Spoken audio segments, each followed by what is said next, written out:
All right. So I'm not exactly sure how I am supposed to demonstrate my application of this technique.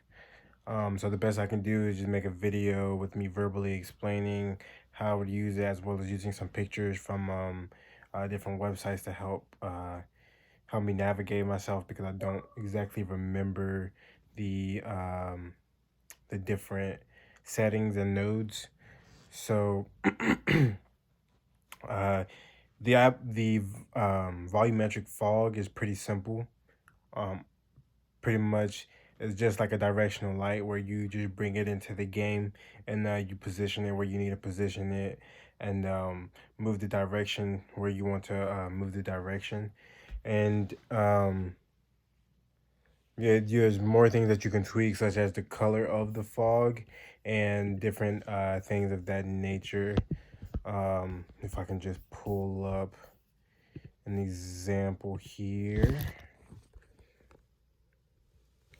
All right. So here you can see where all you have to do really is just change a few of course the transformer, you bring it in and things like that. You could change the density of the fog. That's pretty much where you would tweak most of it. Change the density of it to allow a certain amount of light to pass through, a certain amount of light not to pass through. And then here you can change the light color of it if you need.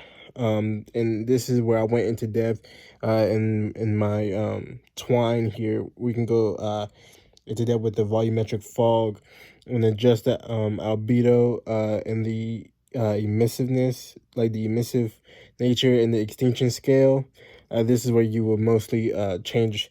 This is where you would change most of your important settings here. Well, that I would consider to be the important settings here, to allow yourself to really maximize the potential of your volumetric light. Um, the light color, I say, really wouldn't make that much of a difference unless you turn on that override that I mentioned earlier throughout in the Twine. If you don't turn on the override, the light color of the fog, or like the fog color, really wouldn't matter much. Well, it wouldn't matter at all, really, because the overall light would change. Just like in the